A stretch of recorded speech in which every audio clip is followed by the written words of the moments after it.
First video of the new year. Hope you guys are doing great. When I pull up, clear the runway. Dog off the leash, bitch, I'm untamed. I ain't playing with the shit, not one thing. Fuck the fame, fuck the name. I need money in the bank. Now I'm saying, motherfucker, now I'm saying. Big shout out to Daghe Dee Dot Jones and Daghe for that crazy track.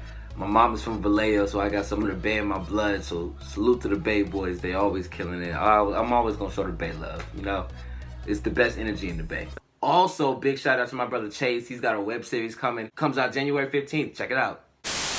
I'm Jordan, and these are my friends, Megan, Artrell, Troy, Claire, and my best friend and roommate, Kyle. This is our second semester in college, and things are rough. See, bro, you're white. That's okay. It's just the truth. Oh, so because you have a black friend, that means you're not racist. You're half black. Yeah, you ain't black, nigga. I'm still trying to figure all this out. Word. Nigga, come on. Welcome to my journey.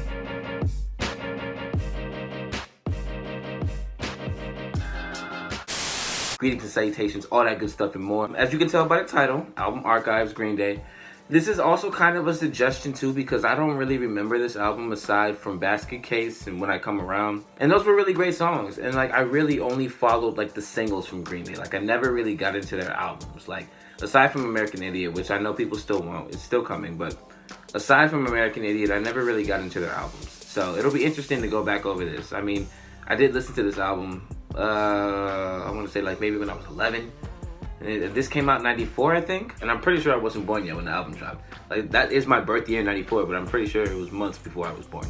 But anyways, yeah, I've always known about Green Day, and I did listen to them growing up, but just not like how everybody else did. So, like I said, this will be half suggestion, half album archives, and I'm excited to see it. Also, I have to put this right here, and I really hope that people pay attention to this. My new music video is dropping on Friday.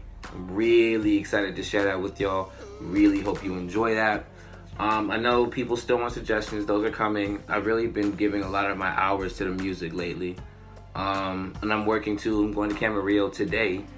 And there's a lot of my time has been spent editing other videos, writing for the new album, and a lot of work, a lot of DJ stuff. So I've been gone for a while, and I know people are waiting on stuff. I know people are waiting on suggestions. I'm really doing my best to get them to you, but all I can say is they're on the way. That's really all I can tell you.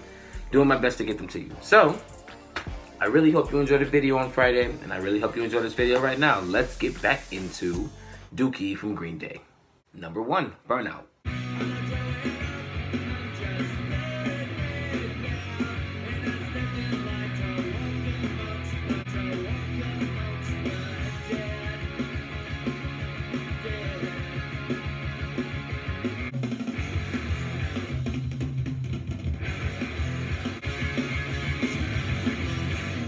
Number 2, Having a Blast. I kind of remember this one. This one's kind of bringing back some memories.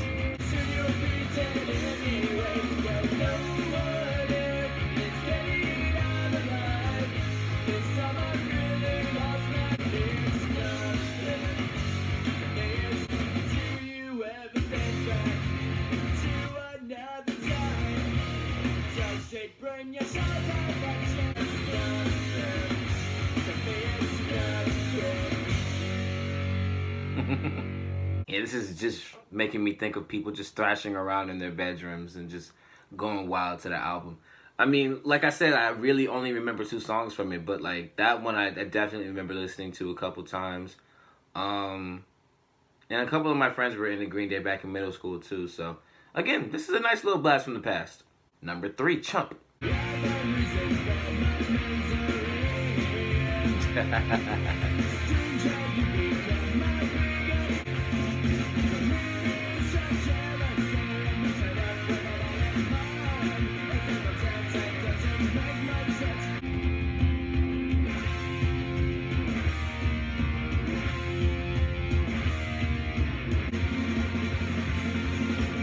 Very reminiscent of Bob O'Reilly.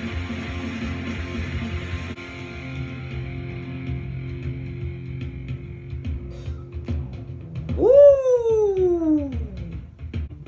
Transitions. I live for transitions. was already playing. But number 4, Longview.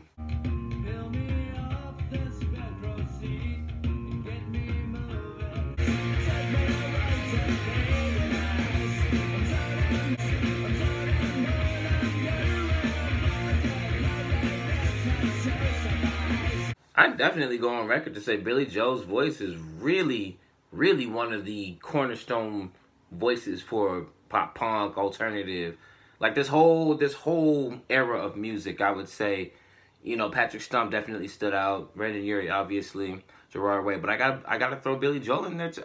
Not Billy Joel, but Billy Joe Armstrong. I gotta throw him in there too. I mean, a lot of people I feel like patterned their vocal delivery after this. Even when talking about the genre, a lot of people patterned and like mimicked the delivery of his voice. And I mean, like, that's not even to roast it. That's not even to make fun of it or insult it. That's basically just to say that, that's how iconic his voice was. That's how much of an impact his vocals and his vocal style made. Like, the way that he's pronouncing the words, the way that he's, making the note choices, the way that he's, writing even, I mean, it all really just goes back to, how influential and how much of a mark that they made with their music. So, I mean, I don't know. I'm just reflecting on it as I'm listening to it, and I feel like a lot of people pattern themselves after Green Day, especially when they took off with American Idiot. So, I mean, it's not hard to see where a lot of people would choose to look to them for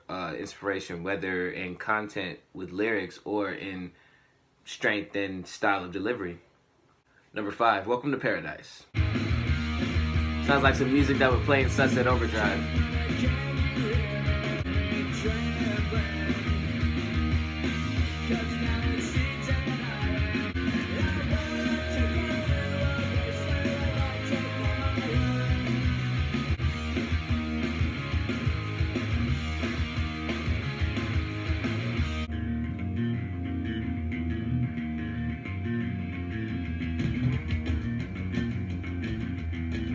That's crazy. That's dope.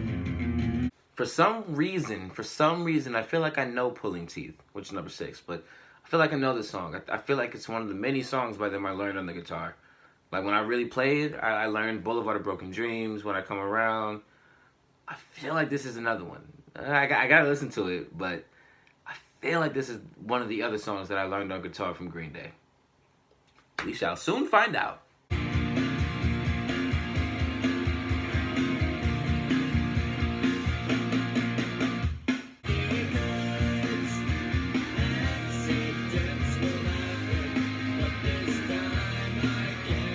Super familiar. It sounds really familiar.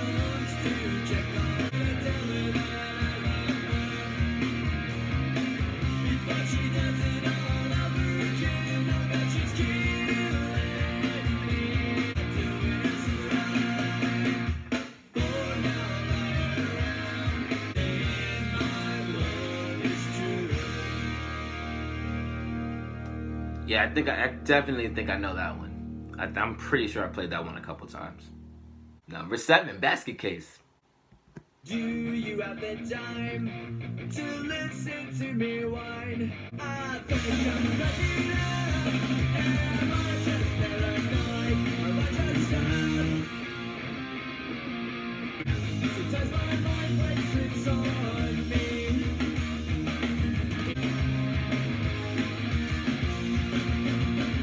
Number 8, She.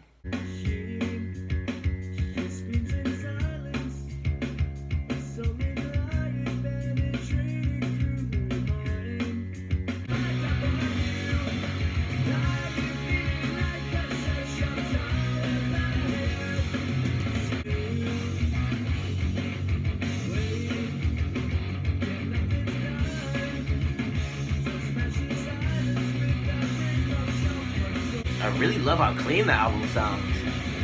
Like, everything sounds very clear, very concise.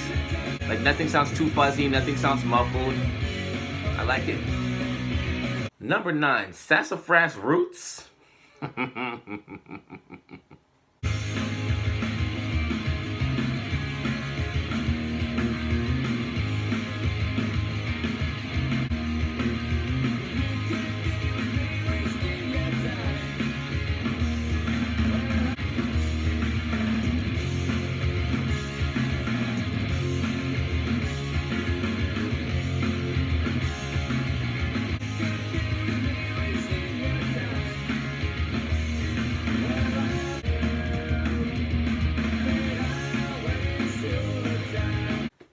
number 10.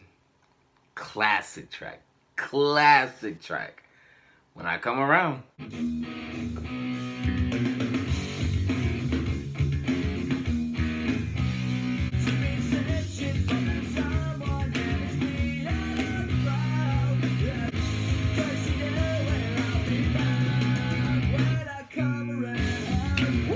Ooh, that bass lick is crazy.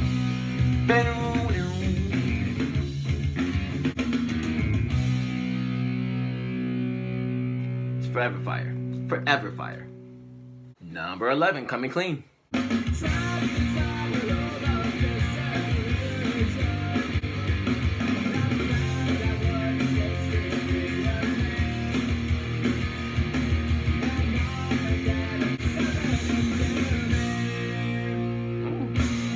Nice little short and sweet track. What more can you ask for?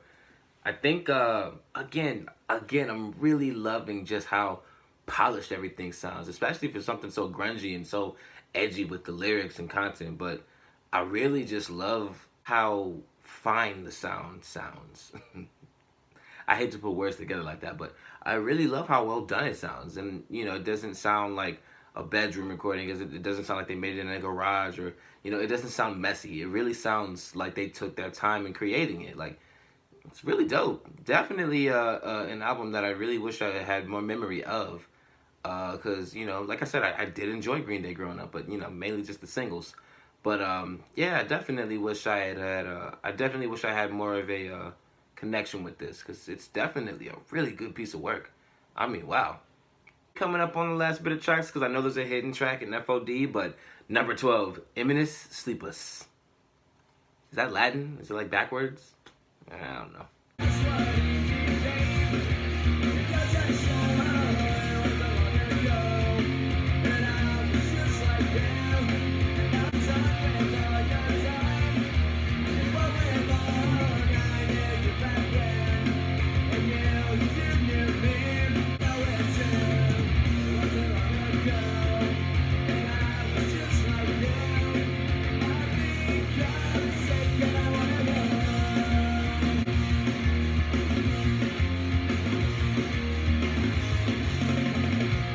Number 13, In the End.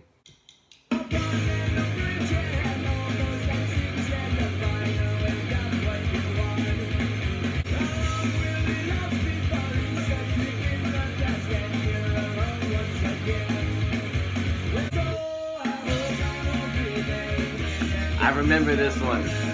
Definitely remember this song.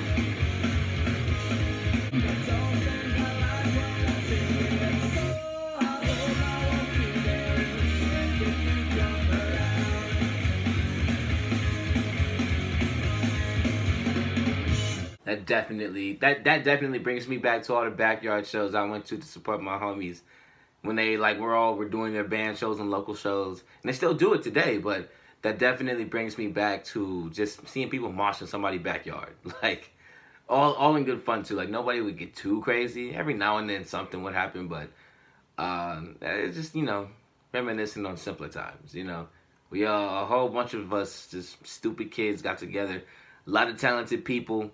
Pay to get in, enjoy some music, see your friends, see some live music, have a good time, go home. Lastly, number 14 with the hidden track, FOD and All By Myself. Your head trips boring me. Stuck down in a rut of this logic and spot.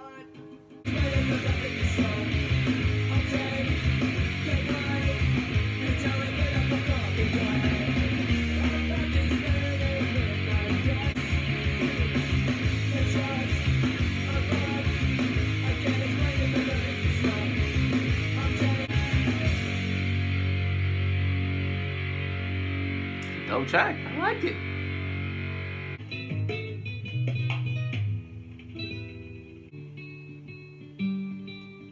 I was alone. I was all by myself. It's funny because that sounds like something that would be like, it sounds like something that could be hip hop now. All by myself. Hey, y'all. I went to your house. Hey. Wonderful times. When I'm all by myself. y'all. Alright, so like I said, like I heard this ages ago, but it's definitely nice to have the refresher because I don't remember it too well. There's a lot of dark stuff in the lyricism, but it's disguised so well over great production and really just great musicality. I mean, everything on here has its own life. Like, the album flows tremendously. That transition from Chump to Longview was beautiful. But I think that's something that Green Day's always had. Like, there's always been a message with their music. There's always been a purpose to why the songs are a part of the whole body of work. But I'm really happy that this is the one I chose to start on. Like, I know people wanted American Idiot. I'm waiting to do that episode because I have a really dear friend who loves Green Day, and American Idiot is her favorite album ever. And I feel like y'all would relate to her. Y'all would be able to, you know, connect with her more so than me. Because y'all know this isn't the genre I'm a connoisseur on. Like, we talking hip-hop, we talking R&B, I got you. Like, we can go back and forth on all that. Like, especially R&B. Let's get into that. But with alternative, emo, punk, rock, and all that, that's kind of where, you know, I read the comments and I just look at what you guys identify with and how this all relates to you and how it helps you. But yeah, Dookie, I'm very happy that I chose to start Green Day stuff with this. Like I said earlier, Billy Joe Armstrong's voice is just crazy, but it's crazy influential. Like, I definitely can see where people would, you know, pinpoint that and always think about that in terms of, you know, what this music was and, you know, how people went about making this type of music. If you notice, anytime somebody makes a joke about, you know, oh, this is what people listen to, it's always, alright, we're dog, you know, like, they always stress certain vowels and certain words in a very similar way that Billy Joel sings. So it's crazy that he's had that much impact all these years later. And I think they put out an album in 2016. I think Revolution Radio was the name of it. I think I heard like 2 songs from that, but I don't remember it. I mean, especially after the surplus of music we got in 2018. Jesus. But yeah, that was a very refreshing listen. And I know there's a lot of dark stuff being talked about on the album. I mean, just, you know, knowing some of the lyrics and knowing some of the songs and, you know, hearing most of what was said, you know, I can tell this came from a very personal place, but it really is part of a whole experience. Like, everything on here is really great. The writing's dope. The progression and the chords of all the instruments was amazing. Like, everything sounded so well done. And usually, like, early albums don't have that feel, that finished touch. And I really like that this felt finished. Like, yeah, the sound quality is lower because this is the original recording. Like, if we went to Purple Rain or Around the World in a Day, everything's going to sound really low because that's, you know, the audio that they had to work with when they recorded stuff. So I'm not tripping off that. I'm not tripping off the volume, but the quality is definitely there. And this, I can see why this sold so many records. I can see why it got so much critical acclaim when it came out. Like, I can definitely see why people really were drawn to this album. You know, I wish I was more so interested in it when it, well, because, you know, when it came out, I wasn't even born, but, like, as I grew up and watched music videos on, you know, Maroon 5, Hoobastank, and even Nickelback back then. You know, and when I was getting into Nirvana, when I was getting into No Doubt, you know, all of these different groups and bands that I would listen to growing up, I really wish I would have spent more time with Green Day because I really only stuck around and really, like, got invested when I saw the video for Boulevard of Broken Dreams every single day. And that was always on repeat on VH1. VH1 loved to play that record. Well, that record and its video. I feel like this will be fun to get into, especially starting with this. This was definitely a really refreshing listen. Much more fun than a lot of stuff I've heard previously. So I'm excited. Hopefully, other suggestions in album archives are as fun as this one. Thank you so much for watching this album archives, and we're going to do more. I got a Lady Gaga one playing because my favorite record from Lady Gaga turns 10 this year, which is absolutely crazy. Shout out to Miss Gaga. She's killing it. I think she won 2 Golden Globes. Shout out to her. Got some Muse stuff on the way. Other suggestions. Got some Bastille stuff on the way. It's just going to take a little while. I'm back to work. I'm also looking for another job right now. The album is almost done. The free piece on its way to you guys. The free piece coming real soon. So excited to share that with y'all. And once again, please, please, please make sure you check out the music video. Please make sure you check out the music video. Once again, please make sure you check out the music video. I'm very, very excited to share that with you guys. Drops on Friday. TMS. Shout out Drake. Shout out Jared Bernal. Shout out to Accent Beats. Absolutely crazy production. Yeah, man, I'm very excited. I have so much in the works right now. So much, and that's partially why it's been taking me so long to get videos up. But I promise you, there's stuff on the way. There's music on the way. I got some skits I've been working on, so those are coming. So it's a lot of stuff. 2019 is gonna be a very busy year for me. So until the next video, like, share, subscribe, the whole nine. You know the biz, and you know what it is. It's Jared O'Brien, and I'm out.